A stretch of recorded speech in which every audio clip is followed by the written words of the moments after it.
Hey there, I'm George Toby, photographer, filmmaker, entrepreneur, and fellow creative to many of you, and welcome to Coffee and Creatives. This podcast is for coffee drinkers and creative thinkers, those who love to enjoy a good cup of coffee as well as great conversation. Each week, I sit down with artists, entrepreneurs, and makers to talk about the real creative process, what inspires them, what challenges them, and what keeps them going. So if you're into creativity, coffee, and honest conversation, come and hang out with us on Coffee and Creatives. Thank you guys for joining us today on Coffee and Creatives. This is going to be a already interesting episode because, I love you guys and I love the work that you guys do.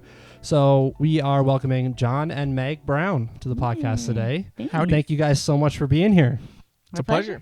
Oh. That was in perfect unison. It's a problem. Yeah. I love it. Same brain. Happy to be here. Let's, I start every episode by asking everybody, and this can be a little different because there's two of you. This is the first episode with 3 people. So Nice. interviewing 2 people as opposed to 1. And so I'm going to start each of you answering the question of who you are, which I kind of already said, but you can go a little more in depth. Mm-hmm. What you do. Okay. And normally I ask them to give me their perspective to the person's relationship with me, but I want you to give me your perspective to the relationship with the other person. With him. Yeah. Okay. And vice versa. You go first. So whoever wants to Okay. go first. I'm Jon, and I am a filmmaker. We do weddings primarily. We do other projects as well, but weddings has been kind of our main gig for a long time. And what was the last one? My perspective. Your on- perspective into your relationship with Meg. No Okay. pressure. No pressure. No pressure. I'm Um, gonna read into all your answers. Yeah. I think here's how I'll answer it. You let me know if this is the kind of answer you're looking for. There is nobody else in my life that continually, consistently, and kindly points out all the dumb stuff that I do and think and believe in truly, and I say that as a good thing. Like, sometimes I'll be in a scenario and it will remind me of being in that same scenario 10 years ago. Mm-hmm. And it's such a good reminder of like, oh, whoa, like I am so different as a person because I just I can't be the same person anymore because you keep being like, are you going to do that? Are you going to say that? And I'm like, oh, yeah, maybe I should grow. Wow. So nice. Anyway, that was a long perfect. answer maybe, but That was, I'm also your wife. yeah, that's true. That's true. That was great. Good touche. that was a great answer. That was Cool. good. Well done. You want Thanks. to top that? I will. I'm Meg. I do weddings. We are wedding filmmakers, but I'm also a mom. We have 3 kids. If I think about the things I do, I spend a little bit of time working and a lot of time doing things that I love with the people I love. And that's what life's about. Yeah. So that's me. And then this guy is probably the most stable, reliable person in my life. Definitely. I don't even need to say probably. Life before Jon was a wild ride, and life with Jon is still a little wild, but like so much more stable that's- because but I the have wild somebody is that mostly grounds you. me. Yeah, for sure. So, yep. I might let you know how dumb you are, but you let me know how crazy I am. So That's true. There's that. That's awesome. That's true. Yeah. So we're going to dive in. I think the first question that I kind of want to ask is, how did and you guys can either like answer these kind of as we go through either together or like one, you kind of each shift or whatever. But like, how did your journey specifically as like, let's lean more on like the creative side of like a business and filmmakers, like how did that start together? Yeah, I mean, it didn't start together. Yeah, you start this because it started with you. It started when we got married. Meg wasn't in the creative space at all, really. She kind of was. She was working at a publishing company, but she wasn't creating any of the stuff. She was in sales. Share your story. I'll share mine. Okay. And at the time, I was working at my church. I was doing video production. Yep. And I had just been having some conversations with a friend of mine who is a wedding photographer.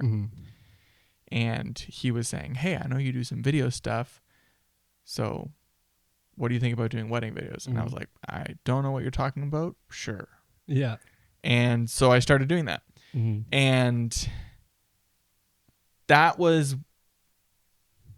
when we got married. That was like barely anything. I was just like kind of on the side. A little bit of my time was spent doing that. But the year we got married, it's kind of started to take off. And I had like, in that next year, I had, I think 4 people that had reached out because of one of the weddings I shot the previous year. They were like, we're getting married and we need you to shoot our wedding. And I was like, oh, this is like a real thing that I could put more energy into. So Meg was helping me. So but I remember the reason I stepped in was because you had an email in your inbox for a long time of somebody asking for a contract. Yeah. And I was like, you got to get this guy a contract. Yeah. And I was just like, I don't know how to do this. Like, and I was like, I'll do it. I'll take care of it. So I made a contract and sent it to these clients, and they signed with him. And then I think we did like, just the more like planning was happening and stuff, I realized like, I really like these people, because I started emailing them and taking care of like payments and contracts and getting details for wedding days. And I was like, I think I need to be at these weddings. Yeah. But I don't know how to do anything. Right. Now, that said, a year earlier, we had our first child, and I was on mat leave during all of this. And I asked Jon to teach me how to like take good photos so I could have good photos of my baby. And we started like making regular videos of our child together. Yeah. So we already were kind of regular, like every month creating a little bit together. And I was learning more and more about imagery. So then I just went to the first wedding. It was a February wedding. so cold. It was so cold. Did you tell the couple, or you just? We told them I was coming. Yeah. And I was coming as a second shooter. Right. And they paid for my dinner, so obviously they knew I was coming. Yeah. But like we didn't change our packages or charge extra. It's like an add-on. I just said, hey, my wife's gonna come and she's gonna shoot some extra footage. I didn't even have a second camera. Yeah. Like I reached out to a friend and I was like, hey, do you have a camera I can use? And so I borrowed a camera that you barely knew how to. No, I didn't. You didn't use it at all. You shot on my camera and I.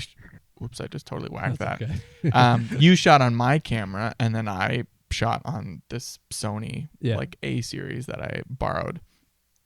And the ceremony was 7 minutes long, from the processional to the recessional, and it was my first time ever filming a wedding. And I remember at the end being like, I don't think I got anything usable, like nothing. We didn't use a single one of my shots. That's gonna be the film. fastest ceremony I think I've heard. Yeah, it was insane. That's crazy. I think still is the fastest one. We've had one other 7-minute one since then. Yeah. But nothing shorter. Anyways, I remember just being like, what the heck am I doing? Yeah. But There's then not enough time to get good shots. Yeah, like I guess that first year we probably used like 1 or 2 shots of mine at all. But we found that I wasn't there for the imagery. I was there for the relationship with the client. Right. Yeah. And that was immediately the difference that I noticed was that going from a solo operator to working as a team. Yeah. There was an opportunity, multiple different moments where Meg would say, okay, I'm going to go ask the couple about XYZ. And I was like, great, you do that and I'll get the shot, or I'll set up for this next thing. And the other big difference that I noticed really early on, those first few weddings shooting with you, was we would show up and the couple would be like, oh yeah, Jon and Meg are here. And I was like, wow, I did not get that reaction when it was just me. Right. And it became so obvious in so many different scenarios that like there was a charisma to Meg's presence that I just didn't have. Yeah. And as we've gone on, as we've been married longer, that has become just more obvious to me that it's like, oh wow, yeah, like that just makes sense. People love us, and I'm like, no, you love Meg. Yeah, and I'm just there, and I'm just she's just I'm It's present. his work that they love, so I'm like, it is us. Yeah, like, yeah, and sure. it ended up being a really cool kind of like combo. Yeah, where she had people skills that I deeply, sorely lacked. You've learned so much. Yeah, and that's even back in like my first comment about how you continually, encourage me to change. That's like the most obvious one. Yeah. It's like my people skills were, I don't know if you're cussing on this podcast. My people skills were garbage. Yeah. Like so bad. Right. And I was just so oblivious to things and like would miss dynamics and unspoken things. Like I just had no I feel idea. like I was the exact same way in that, to where Hadley and I had a wedding where we had driven some of the bridesmaids to one of the spots, and we got back in the car after, and they like said to us, they're like, hey, you guys would be a great couple. And we had already been married, I think for I think it was still fresh, like a year and a half, and we're just like, oh, we're married. And they're like, that totally makes sense. Like, you guys work so well together. Oh, that's sweet. So it was so funny to like when we were processing that, we were kind of thinking like, is it going to work well for us to like do this together as a couple? But then that was kind of like people being like, oh yeah, you definitely should do this and continue doing it. So that's really and cool. like almost first they saw you as working really well together as business partners, and then they're like, and you'd then be a saw good the couple relationship too. past that. And we feel that often of like we get in the car at the end of a wedding day, we're like, hi.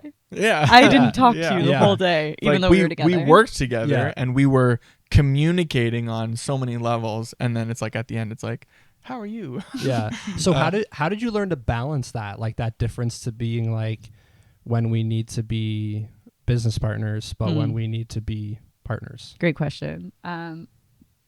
Do we balance it? I was literally thinking, I don't think we. Okay, we are not sensitive people. Like Okay, neither of us are very emotional or sensitive. Yeah. So if John ignores me all day, I don't care. Oh, interesting. Okay.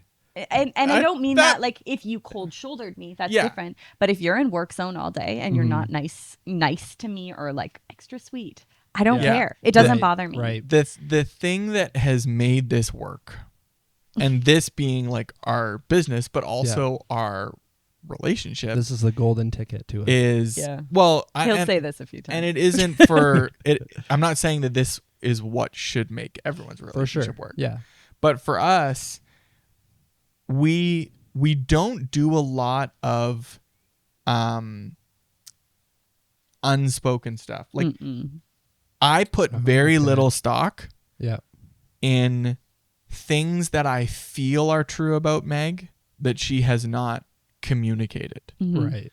So it takes something pretty dramatic for me to bring up like, hey, this is the sense I'm getting. So because of that, like, yeah, like if we're in like work mode and Meg's, a little more curt or direct with me because she's like really productive or she has a ton of things on her list, I just don't read into that. Yeah. Partly because what's to read into? Like she's busy. I'll tell you if I need something, and like if I'm fine. You know how at every wedding the dad's like, if she says she's fine, she's not fine. Every time John and I hear that part of his speech, we're like, we almost bad relationship advice. We often make eye contact with each other and roll our eyes because it is bad advice. If I say I'm fine, I'm fine. Yeah, and we had this conversation. I don't even think we were married yet. That we were like, this needs to be a rule of our life. Yeah. That if one of us, like if you ask me how I'm doing and I say I'm fine, that either needs to be true. Yeah. Or it needs to be something that I endeavor to be true. Right. So I'm allowed to not be fine and decide within myself, you know what?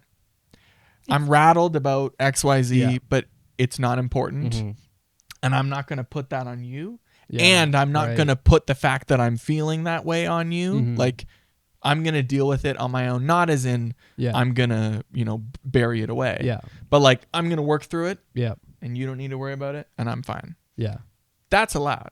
Yeah. But I'm fine, except I'm not fine, or I'm saying I'm fine, but I want you to read into that. Like, that is just, I just think it's unhealthy. unhealthy. I think that is incredible. That's just incredible relationship advice, I think, in general, because I think there's a lot of times where people are like, hey, what's going on? Oh, I'm fine. Clearly they're not, but they're trying to get like that pull from it. But I'm like, if you're in a solid relationship, I was like, just be honest with each other and be like, hey, I'm not fine. Or understanding, like you said, understanding that I'm fine. Like I actually am. I might be rattled or upset, which I often too, how they'll ask me like, am I okay? And I'll be like, oh, I'm fine. I might be rattled, but to me, I'm like, it's not worth my like energy not energy, but it's not worth like burdening you with something that I know that I can healthily process on my own and take care of. I'm not going to put that on you as well, which again, like you said, shifts really well into business as well as into just a relationship. So with that, did you guys have a moment when you kind of were starting things where you're just like, hey, this is going to work? Like an instant moment or series of things where just like you kind of started doing things, you started taking on like the contract side, the more detailed side of things, and then where you just realized like this is going to work really well for us to do this together?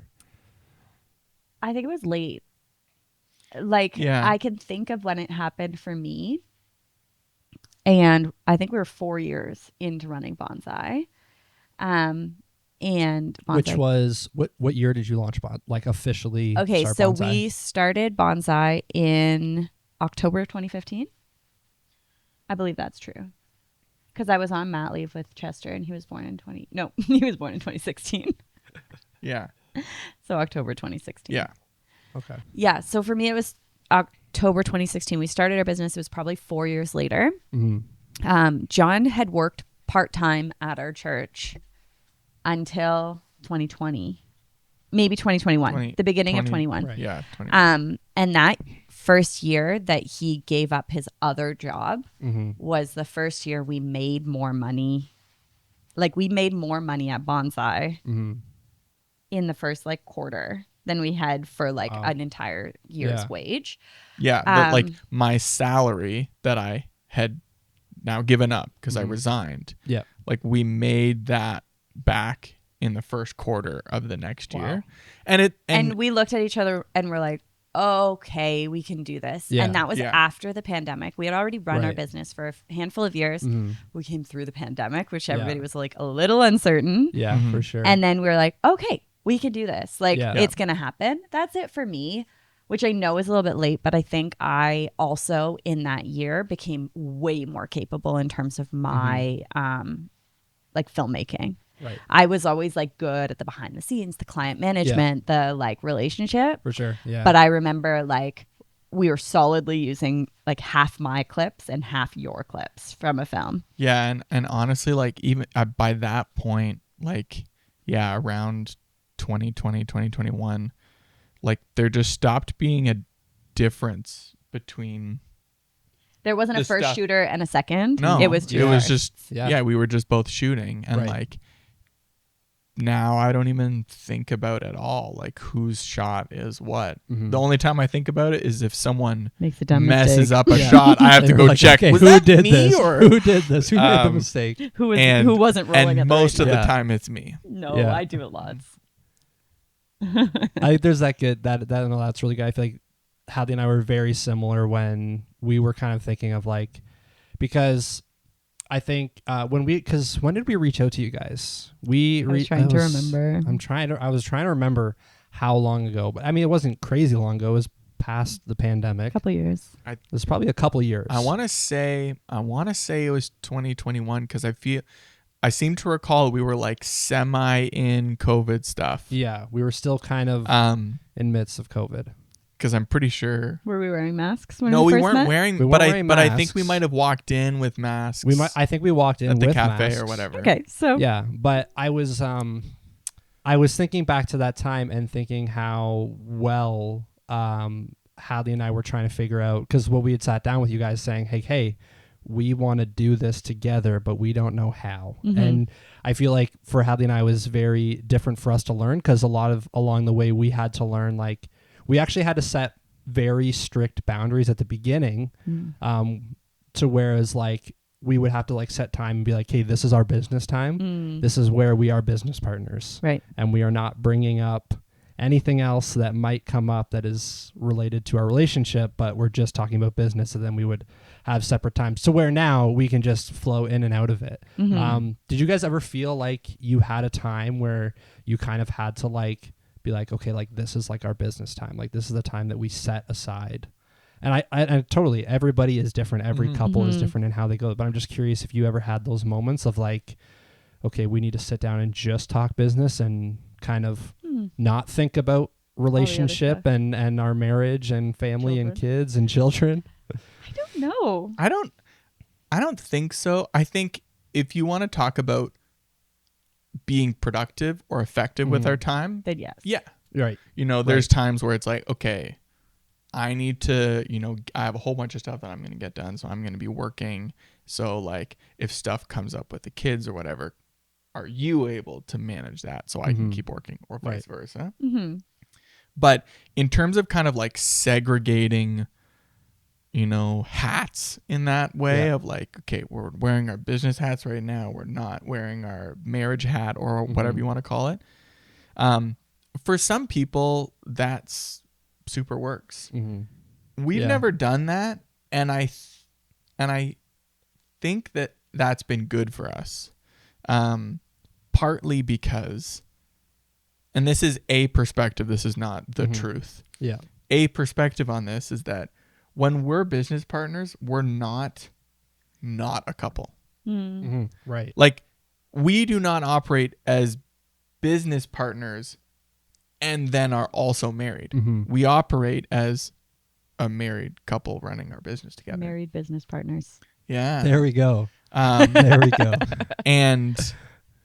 And I feel like it's important for us, at least, to think about it that way, because if like they're so connected, it's there's no version where like we can kind of, you know, keep it separate, because if our marriage is not working, our business isn't going to work. Yeah. If our business is not working, like that's going to affect our relationship. Right. Does it mean that our marriage wouldn't work? No. But like they're so connected, you know, there's no way for us to just be like, okay, now I'm just going to pretend we're not business partners. It's like, we do every once in a while say, let's not talk about work right now. Yeah. Right. Date nights, be like, okay, let's try not to. Or like try at not the to think dinner about table that. with the kids. Like it's really easy for us to like keep talking about the Like, thing we were just talking We need about. to get this taken care of. We need to do that. Or we think of this. What are we shifting into? Like that kind of thing. And And sometimes we do say, let's not talk about work right now. But I don't think that that's been an element for us as much. Probably because my brain is always thinking about all the things at once. Let's be honest. Yeah, I feel like there's that slight difference, with Hallie and I being that she's not full in it with me, that it's like me full time. She's, I mean, essentially kind of full time, and her like full time job that she has. So I feel like for us, there's just that little difference in how we have to navigate like the work life balance, because I'm bringing in a business side with the marriage, but then she's also bringing a whole separate other work life that we have to like balance out in that. And with that, do you guys, would you say that you have like set, like, I'm trying to find the right word. I just gonna use roles, like set, like this is what John does, this is what Meg does, like this is what I do.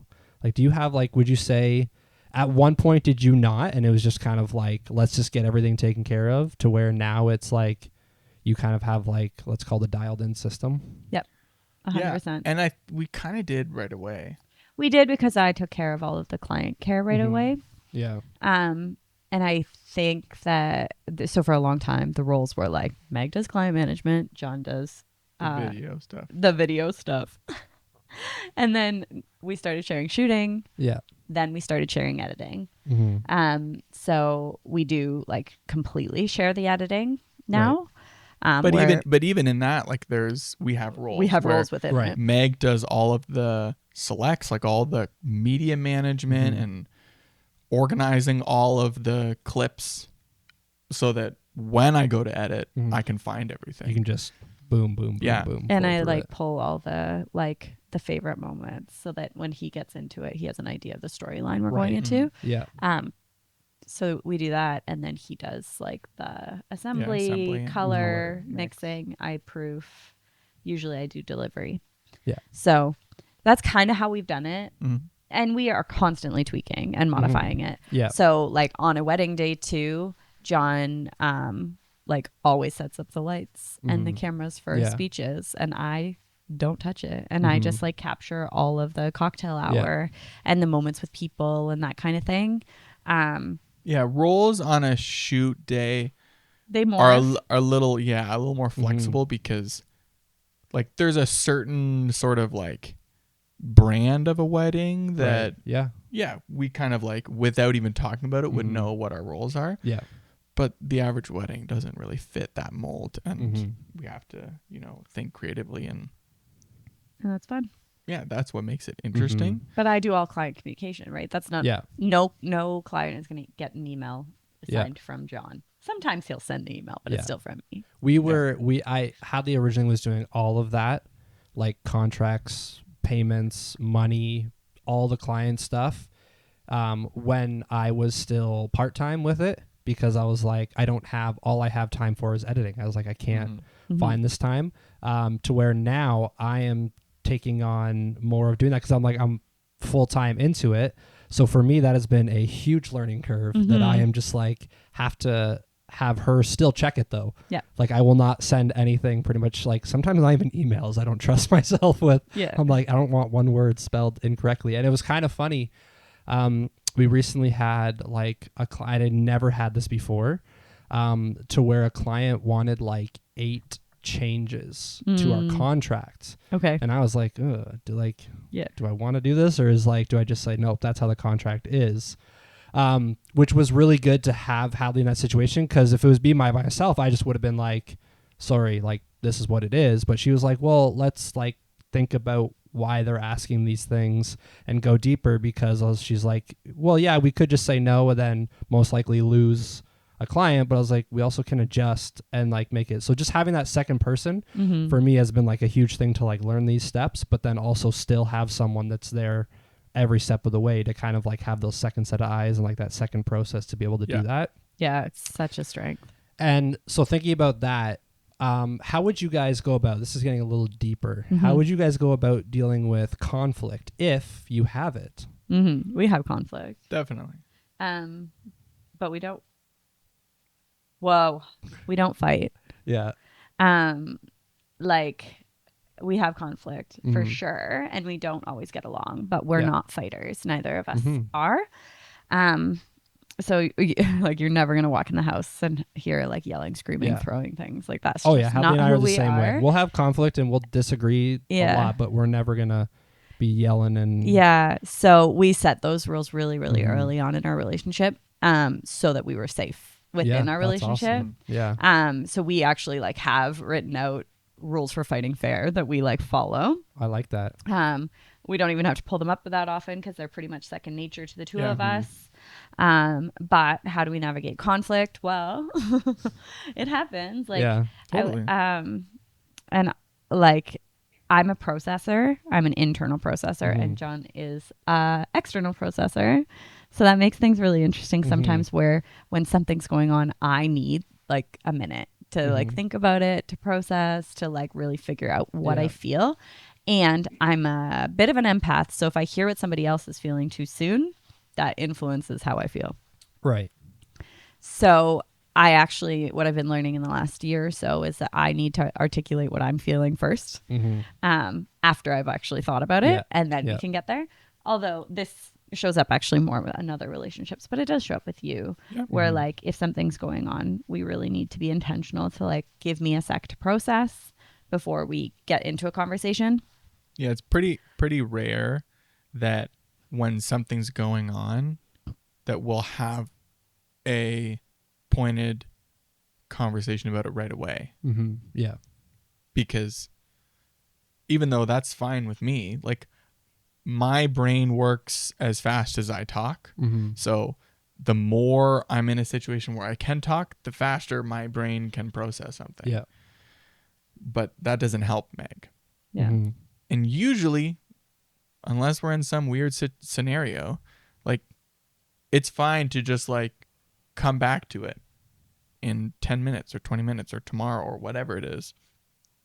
Because that gives her the space to think through how she feels about it. Yeah.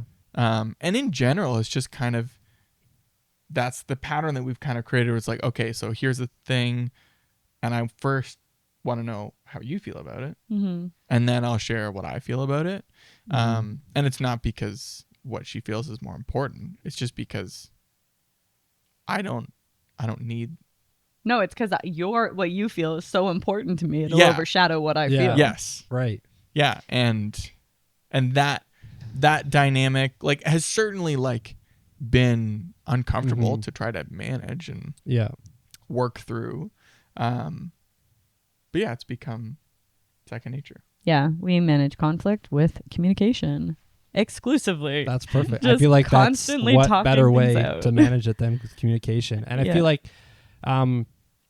would you say that when you have those conflicts within the business and stuff, that where would you guys like have like a main area that conflict comes from, or is there different, like let's say I'm trying to think, you want to know our flaws, like is it yeah, I'm trying to really what get are in. Our shortcomings.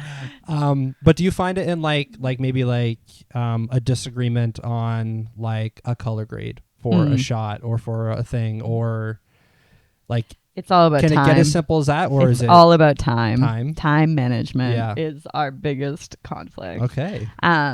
Like to bring it really real, last night we had an accidental mishap. Oh yeah. We had a free evening, which are rare right now. Yeah. And I was putting the kids to bed and I fell asleep while putting our youngest to bed. And then I went downstairs and made my lunch for the next day. And then John was upstairs working. And I was like, okay, I guess he has a deadline he's working on. So I'll let him keep going. And he was just working away. And then I like finished making my lunch and I got really tired. So I got ready for bed and I went upstairs, and our office is in our room, like same space, but like a little separated. Adjacent. And I was like, okay, honey, like I'm going to go to bed. And John was like, what? I was just killing time. He was just working until I was available. Like, not because I didn't have any work to do. Yeah. Like, I had work to do. Yeah. But, like, I didn't need to do it right then. Yeah. Yeah. I just had to do it. I was just waiting for. I'm just yeah, waiting. I was just waiting for you to let me and know that we can hang out now. You know. Yeah, and I went up and I was like, you know, maybe I was working on a storyboard. I was like, I should just draw another panel, and then 2 hours passed and I didn't even look at the time. Yeah. And she came up. She's like, I'm ready for bed, and I'm like. It was 10 p.m. and I go to bed at 10. But I wanted to hang out. Like we had an evening to like connect. Yeah. I was so bummed. You were so sad. Not because there was anything specific that we were getting to. Just because like I spent time working when I could have been with Meg. Yeah, right. And it was both of our faults. Like I assumed and he assumed. Yeah, like she was like, "Oh, but I thought you needed space to get work done." And I was like, "No, I was just waiting for you to be done like with the kids." And but I didn't tell you that. That could have escalated into a fight real quick, and instead we just like processed it out and apologized for our part. Like, oh, we both made little oopsies and sucks. And then like we don't have another free night for a while, so see you later. That's too bad. It was a bit of a bummer, but it's also like that's probably what it comes down to is just like our time management and like missing like our communication points. Like, oops, we could have communicated better. Yeah, for sure. Yeah, and it's like time management can be so many different things. Like it's, you know, whether we're like busy with work or whether we have stuff on the schedule with the kids or you sit down on the couch when there's still food on the counter. Yeah. Yeah. And like that's actually a good example though. Cause like the other conflict that, and this is starting to sound a lot like a marriage podcast. The other conflict that we have to work through that's definitely very connected to our work is that we have a different relationship with like to-do lists. Mm-hmm. Yeah. Where like I prefer to, in order to tackle a whole bunch of tasks, I like to break it up into, this is stuff that I can do, and I'll do this stuff, and then that's done. Yeah. So then I can switch gears, and then I'll tackle other stuff. Meg, everything on the list needs to be done. Meg can't slow down if she knows that there's more stuff that needs to get done. Yeah. So when I like finish a task, I'll be like, great, and then I'll like sit down with the kids and play something, and Meg's like, well, what about this other thing that needs to get done? And it's like, oh, well, I was just not doing it yet. And she was like, well, now I have to do it. And that's the thing we have to like navigate. Balance that different approach. Like if I'm gonna switch gears out of being productive, I need to communicate that. And B, I need to chill out. Just because we have something that needs to be done doesn't mean that Meg needs to feel obligated to do it herself because it's not getting done right now. Like she's also allowed to like, I'm going to sit down and enjoy my coffee. And then I'll maybe mention to you, hey, when you have a minute, can you get this thing done? And I say it in a way that sounds like, oh, that's just like a really easy fix. And on paper it is, but it's that like actually doing that and communicating it. I feel like that's a big kind of like Hadley and I'm a very same, like I just like to get everything done, like I just like to do it, whereas she's like likes to just like if she gets a task, she's like, okay, I got that done, take a quick break or just relax for a minute and like enjoy the day, and then I'll like do more, to where like I'll just end up doing the whole thing, like all the list, get everything done, and then she's like, what the heck? Like, I was going to help you. I was like, she's like, you should have told me that you're doing it. I was like, so in my mind, I kind of process it as like, hey, like if I want something done right away, I'm not going to burden you with trying to do it for me or with me. I'm just going to do it because to me, it's like, it doesn't bother me because I like to do it. So I'm just going to let you enjoy and rest. And then I'll just like do it. Obviously not all the time, but. You don't get spiteful and like, you're supposed to help me. I don't. I get honestly, if I'm being honest, sometimes I've tried, and like and Hadley will sometimes get like not angry with me, but frustrated to like I can't hold a grudge. Like it's honestly, and I think it's a good thing. That's honestly a good skill to have. And I'm not trying to like be boastful here, but that's a I superpower. Honestly cannot hold like a couple hours, and it's just like it's like gone. Like I'll like. If I like ask her like, hey, do you mind helping me with something? And then I just do it. I might be like a little frustrated, but honestly, at the end of the day, I'm like, I would much rather just do something and get over it than to like burden. But I do get the side of like, sometimes I need to be like, hey, I'm a little upset about this. I'd like to get it done now. Can you help me? Yeah. And just like where you guys were saying before about finding that time to communicate that and to like have that time to actually be able to do that.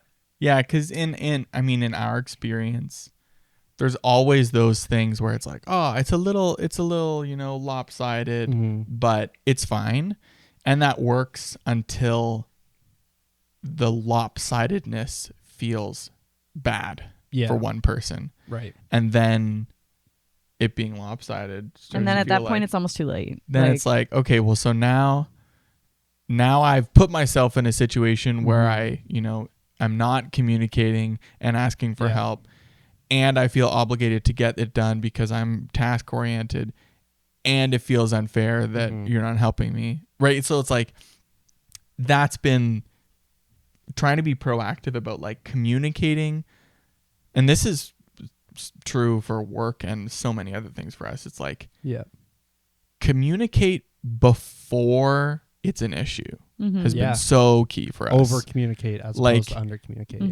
Like when we have conversations about like stuff not being good or struggling with something, we always have the conversation because it isn't a big thing yet. It's like, hey, this is just, I'm realizing that this is how I feel about this thing. So let's talk about it now rather than like building up a case against the other person. And it's like, listen, over the Yeah. last 4 months, you know, and then it's like at that point, I've already made it bad by feeling this way and not talking to you about it. Yeah, that's good.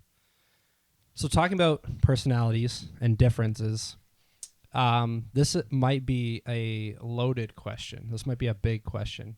But I would say there's been many times where I have referenced you guys to other people in conversation, like referenced your names, but then they're like, oh, who's that? And I was like, oh, Bonsai Creative. They're like, oh, I know who that is.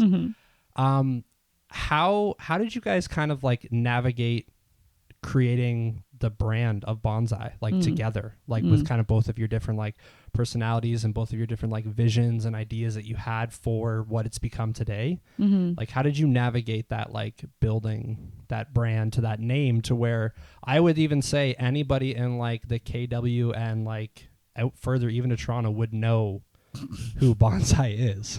That's so nice of you. I'm not sure that's Maybe the case, but if that's cool. If that's true, wow. We're making a name for wonderful ourselves.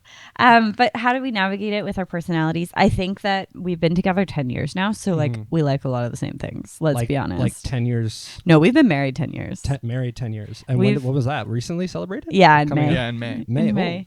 So When's your wedding date? May 22nd. Oh, okay. Off a couple from us. When are you? Oh no. Oh my gosh. May 16th. It's 16th. not the 20 Oh, okay. it's not the 22nd. We know that. Yeah. Okay. So very close. Honestly, mid Good. to end of May is the best time of year to get Good married. Only time. because of COVID. We had a Oh. plan for July. This thing, nobody else can see it, but this thing on the wall is July our 11th? original date. Oh yeah. That's and then COVID hit, and so we just were like, well, what are we waiting for? Like, there's no point. Might as well just get married. Yeah. So, We know That's lots of cool. people that did Yeah. that, and Yeah. it was a good move. But yeah, we've been together like since high school. high school sweethearts. Yeah, like kind of. Not allowed to date high school sweethearts. So we've known each other. Undercover high school sweethearts. So we do just genuinely like a lot of the same things. Yeah. So we Yeah. didn't have to argue about like, oh, I like these colors, you don't. Like we have been very aligned when it comes to creativity, and we hold things with an open hand rather than a closed hand. Yeah. So both of us will come with ideas and just like keep building off of it. Like one of our favorite things in the world to do is to like ideate and come up with a concept and an Yeah. idea and Yeah. just like dream. So I would say like it's probably a little wackier, like our brand and our branding and colors and stuff, than maybe John would normally lean towards, like without me. But because, and it's a little tame for me, and Yeah. we balance each other. And it just Yeah. bounces out well. Yeah. So I think that that's probably the biggest thing. We really wanted our business to not be named after ourselves. That was like one of the biggest things, because we Yeah. wanted it to be able to grow beyond us, for us to bring on other teammates, like, Right, yeah. for it to be just like a bit broader rather than just like Jon and Meg weddings. Yeah. No shame to anyone who does that, but we just like had a bigger vision than Yeah. that. So we named it Bonsai Creative, so it could also be a creative studio that can apply to photo. Why would I list photo first? I mean, it could. It could apply to photo. It could fly. But it applies first to video, but then could be photo, could be music, could Yeah. be like any creative endeavor. And we really wanted it to be broad enough to envelop like the vastness of our creativity. And I Yeah. don't mean that like, oh, we're so creative, but just like we knew weddings is a thing for now, Yeah. but creativity is the Yeah. thing forever. Yeah. And, So- it isn't necessarily because we have like some specific like our 25-year plan is to. It's like, no, we didn't have a plan, but what we loved being able to do was dream about what it could be, Yeah. and not look back and think, oh, but well, we would probably have to change the name. Like we had specifically, we were like, let's create a name that's big enough that it would be really hard for us to outgrow it. That was the general There's so idea. much that you could put under that umbrella and under that hat. Yeah. That it's not like you could ever, you wouldn't have to stop. You wouldn't have to be like, oh no, we can't do that because of our name. You know, it's Yeah. something photography. We can only do photo. Yeah. Or something Yeah. weddings, we can only do weddings. Yeah. So that was, right. and again, it's not because those are bad ideas. It was just because we were like, we knew we'd move in other directions Yeah. in time. And I'm glad we did, because like while weddings has been our main thing for a long time now, like as time goes on, like we keep discovering things. We're like, oh, but this is also awesome. And imagine if that could be like part of our work. Yeah. And we feel really liberated by it. It was at a time 10 years ago when just every single wedding vendor in the world was their name. Or their initials. Right. Yeah, or their initials. Yeah. And I was going to list initials, and I can think of a photographer for everyone. Like, nope, not throwing anyone under the bus. That's how I think that's how I started originally, was GT photography, which I'm like, yeah, it's great then. But which is fine. I mean, even now to where like kind of having Toby Studio is still kind of, we kind of did it because it was defining to our name. You have a cool also name. We have studio to where it's like there's so much. And just like with like, obviously we've created this podcast, which is like, it's not, I wouldn't say it's separate from our business, from Toby Studio, but it's definitely like another branch. Yeah. And that's kind of like what we're slowly working on. And we do have like a lot of vision. I have to be careful because I don't want to say some things and give some things away. Yeah. But we not have on camera, but you can to us. I can to you guys.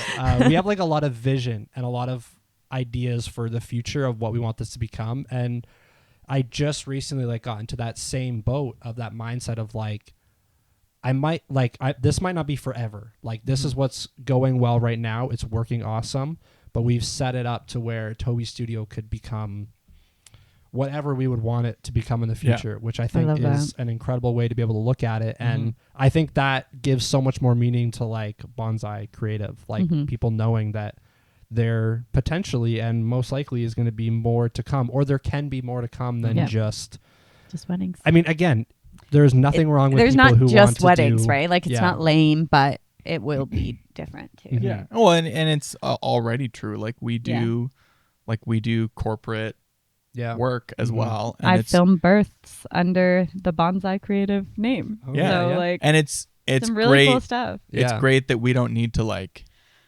call that something else. It just makes that simple. I mean, it worked really well for you because you have a great last name. That your last name's not Brown. Yeah. we did feel very limited by that option where it's like, Brown. You could have done Brown Creative. No. But it just wouldn't have flowed. Brown is one of those colors that like you can't do a lot with it. No. Because if you take brown and try and make, I'm thinking of what's hanging on the wall behind you. I wouldn't really call that brown. It's like a cream. When you take brown and then you kind of like the coolest color brown, it just becomes another color. Yeah, the coolest brown is one that looks like not brown. Exactly. Where it's like people call it brown, but it's really not. Yeah, and there's just it's fine.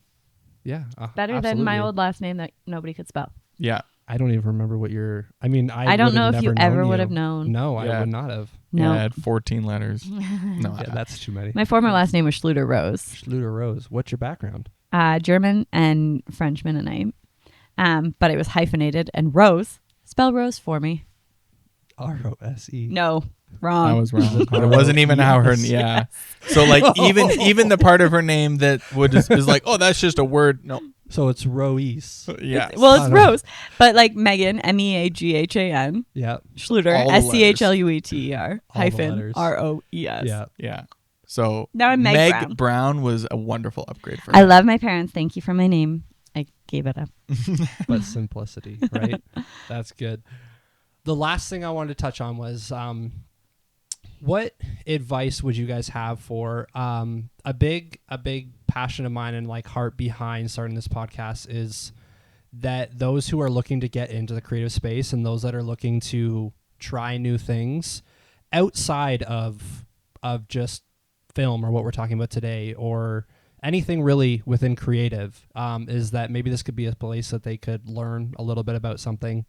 What would you say to anybody who's like looking to get into the creative space? Let's talk specifically into film and weddings and stuff. Like, what would your advice be to them as maybe an individual or as like a couple who are looking at like starting a business together? Okay. If you had advice, like if you had your... Yeah, what would our advice be? So my first advice is not necessarily for someone in film or for couple, but it could be, Yeah. is if you're creative, do the thing you love, do the creative thing, and don't monetize it right away. Right. Like, I find so many of us just want to make money, and we lose the joy of the thing in an effort to make it a business. Yeah. And you could just have a fun hobby that you really love, and that's awesome. Yeah. And maybe you do make it a business, but really play with it. Yeah. Like, fall in love with it first. And I didn't do this with like video at all, but I actually am doing it with photo currently. And I will not let anyone pay me for it because I love it and it's mine and it's so much fun.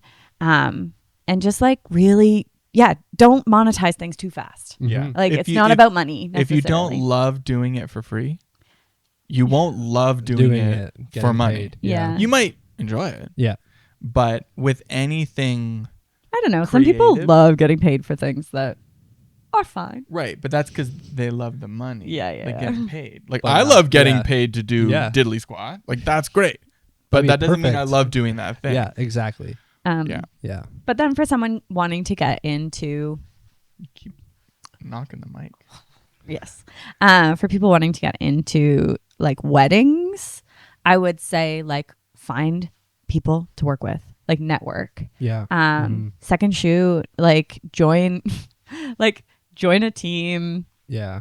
Um, Even like Facebook groups. Yeah, like- just communities, right? And that is such a key way to learn. Like, I actually, one of our clients that just got married a couple weeks ago, he wants to get into wedding photography.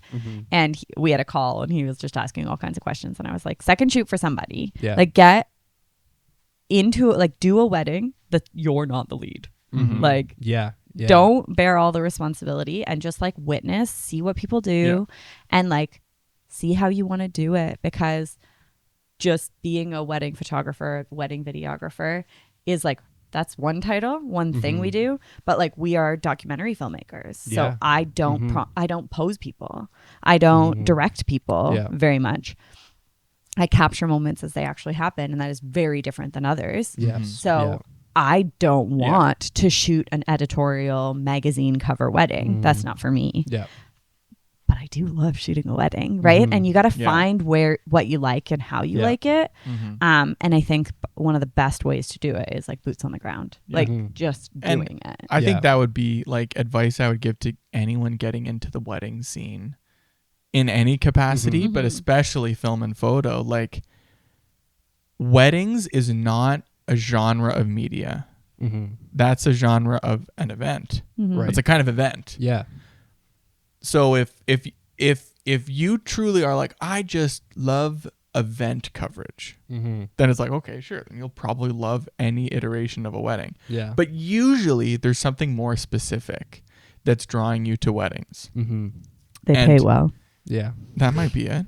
But I would encourage anyone who's considering getting into weddings, I would encourage anyone thinking about that to take time, ideally boots on the ground, like you're saying, and figure out what about weddings Yeah. is drawing you there. Right. Because there's a whole spectrum of kinds of weddings, and they're not for everyone, Yeah.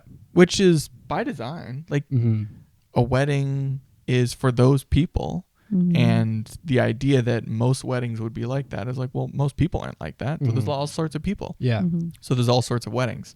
So knowing what kind of, like, where you want to exist in that space, I think is really key, because otherwise you either will just do whatever your peers are doing, or you will follow the industry trend. And I don't recommend that, Agreed. because the industry trend is just run by whatever is making people money. Yeah. Exactly. And like, yeah.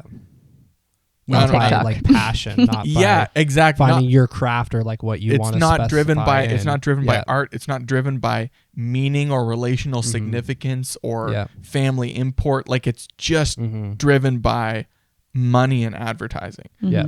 So this is the weird sort of like, I don't even know what to call it, this weird like zone that we operate in, where our brand is all about like being genuinely yourself and authentically you as a couple. Yeah.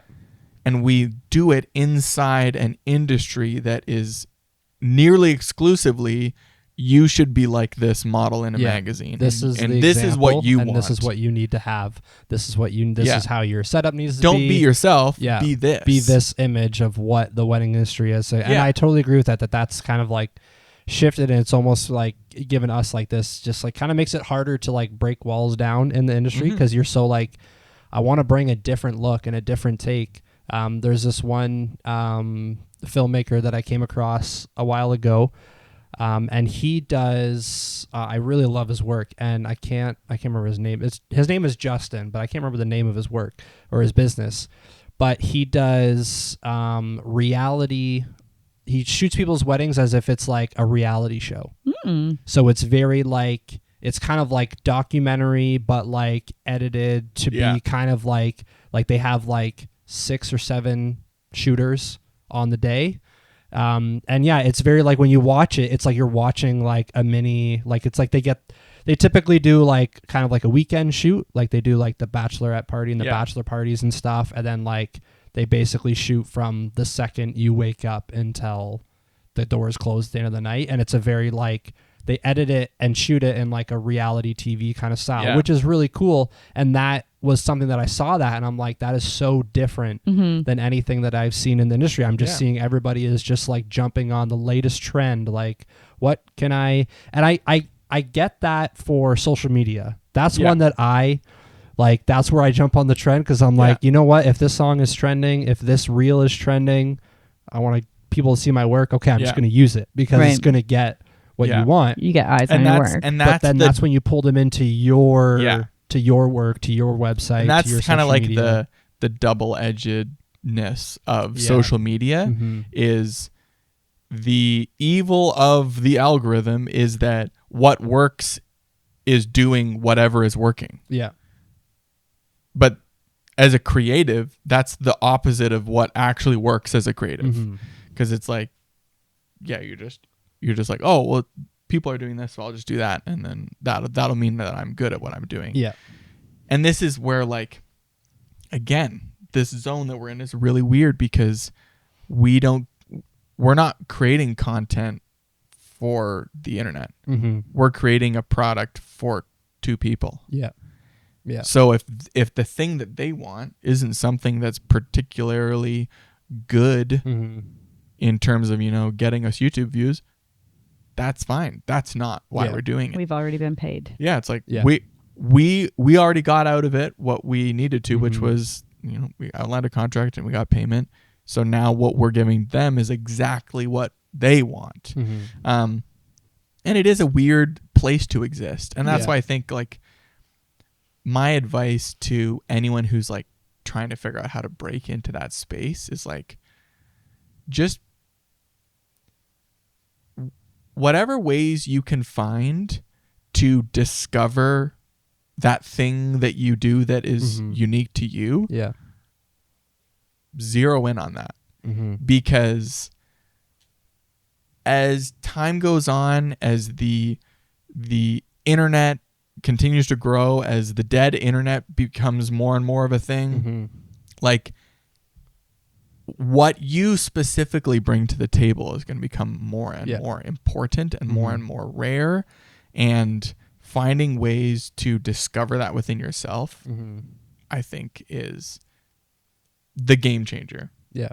And that doesn't, and I want to clarify, this is not advice for how to be successful, because it's how to enjoy yourself. Because I don't know that. Like, I don't know what it is. Like, just because our business is working doesn't mean that if you did what we did, it would work. Absolutely. It's way too complex for that. Yeah. So all I can tell you is what we're doing that we love. Yeah. And what we love is that we're not chasing trends and that we're not playing the copycat game, and that we have our own style that we feel really comfortable in. And we feel like there's room to grow in that. Yeah. And like, you're evolve. Not sending out blurry footage. Yeah. Unless I accidentally was out of focus. Yeah. Unless it was accidental to turn creative, I mean, hey, we all make the dumb camera mistakes. Sometimes it works. Couple advice.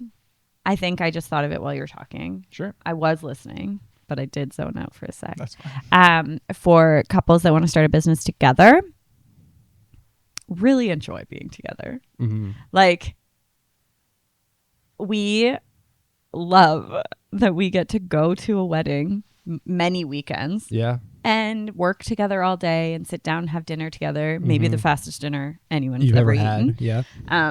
Because I can eat a steak in Yeah. 3 minutes. What size steak? As big Any as they'll get size it. Any steak. size. Any Doesn't- size. 3 minutes. That's what I've found wedding days. I'm just like, guys, I can eat fast on a wedding day. So when I eat at home, like I slow down because I'm like, Sometimes we accidentally eat really fast. right at fast home. too. You're like, oh, it's gone. But honestly, I'm never hungrier than I am on a wedding day. Yeah. It doesn't matter. 'Cause Like you by know. the time dinner comes around, it's like I'm starving. If you get up, Yeah. that's gone. But we love that, like, we get to spend that time together. Yeah. That we drive, like this past weekend, we drove 3 hours to a wedding. Mm-hmm. We stayed the night, whatever. We shot the wedding. We had a 3-hour drive. We were together the whole time. It's awesome. Like, it is Yeah. really fantastic. Yeah. Some couples really benefit from time apart. Mm-hmm. So that at the end of the day, you can come back to each other and Yeah. update each other. Right. Some couples don't need that the same. We could spend literally every waking moment together, and we'll just get like a little snippy at each other, but Yeah. in a funny way. And like our favorite photographer friends just know that by the end of a wedding day, we're going to like pinch each other in the butt and just Yeah. like be a little snarky. Yeah. But like we love that and we have so much fun together. But also, you don't need to do it with your partner. Mhm. Like, Yeah. Yeah. I know it sounds really sweet and really lovely. Like, oh, you guys are husband and wife team, you work together, and it is. Mhm. And I am aware that like it won't work for everybody. Yeah. Yeah. So like get your communication game Mhm. down pat. Like Yeah. like we talked about at the beginning, like know that when your partner says something, you can take them at their word, Yeah. and that like you'll be able to work through any conflicts together, and that if your business completely fails, you'll still be together. Like that, like you can overcome anything together Mhm. before you start that. Yeah. Yeah. Yeah. That's Here's just like a hard recommendation. If you're planning on getting into weddings or any kind of work with your partner, take the Working Genius test. Yeah. Right. So I need to take this that again. it's like a It's been personality while. test, Yeah. but it's for how you work. Yeah. Pat Lanciani. And knowing how your partner tackles tasks and work Yep. and what part of the process of a project is their genius and what is their frustration, Mhm. that can go a really long way. We have the unique, and it's unique, both beneficial and difficult Yeah. scenario of having nearly identical working geniuses. Really. So we're Wow. both very front loaded for genius, Yeah. where we like the beginning of projects, we like wondering and coming up with the ideas. Yeah. And we both really struggle with the end of like the getting it over Okay. the finish line. Not because we can't do it, Yeah. but it's not as natural. For I us. can't do it. So that's on one hand, Yeah. it's been really beneficial. Mm-hmm. We're never at a shortage of ideas. Yeah. At the same time, we've had to hire other people to like finish our edits. Mm-hmm. And we don't do it hardly ever, but there was a couple years ago when we just had so many edits, and I was like, listen, you need to come in and all these edits that I've started, you need to finish them. Finish them? Because my brain just can't Yeah. get there. Just can't get there. Yeah. So that and would we be knew that, and it wasn't even a conflict. We both were just like, "Yep, No, this it's is what just- we yeah, got to it's do." done. It's just That's the what's way to do happening. it. Yeah. That's just like a hard and fast, tangible step that people can Mhm. take. Yeah. That Yeah. Anything that you can do to help succeed Mhm. in it is definitely something that's worth doing. Yeah. So, Yeah, and like it's one of those things where it's like the sound business advice is, make sure you know what you're getting into before you get into it. Yeah. And the trick, as soon as you want to do that with your partner, is it really becomes a test of how well do you know your partner. Yeah. And usually people find themselves in these situations early in their relationship. Yeah. That was certainly the case for both of us. Mm-hmm. And I'm glad that it's worked out. Yeah. But I wouldn't encourage the average person to do the same thing that we did, because it is a gamble. Mm-hmm. And I'm glad we are stronger for hit the it. jackpot. Yeah. I feel very lucky. That's amazing. Mm-hmm. It's been absolutely incredible having you guys on here, and we'll definitely have you back, because that was just part 1 for everybody. So there is a part 2 that is going to come, and part 2 we are going to dive even more into filmmaking and wedding days, and just learning about your guys' process and your minds and how you work together. And like I've said many times on the podcast, I started this just so that I can focus on like rediscovering my passion, you know, just really getting back to, which all this is so helpful for. I feel like in the last couple of years of life, I've just kind of gotten into like a method of like, this works. I'm just going to do this on every project and certain things, to where now I'm just like, I want to get back to like, where did my original passion and creativeness come for doing the business, and drive that. And even from episodes already, I've already been like, got the wheels turning, ready for next steps, and new things are going to come. So I appreciate you guys coming on and having this conversation. Our Thanks pleasure. for having us. Yeah, thanks for having And you us. guys will be back. Cool. 100%. Deal. Maybe more than one. Maybe If a you couple want times. us. Maybe we'll do some individual. Maybe we ones. can interview you. Yeah, absolutely. That would be. I would love to do one with Hadley as well. Yes. 4 of us just down and just talking about life, and I think there's a lot of different areas that the podcast is going to go. Cool. And a lot of places it's going to go, and I'm looking forward to it, and I'm thankful that you guys have been able to be a part of it. Yeah, thank pleasure. you. Awesome. All right, we will see you guys on the next one. Thank you for joining us today on Coffee and Creatives. I hope you enjoyed that as much as I did, and I look forward to seeing you on the next one.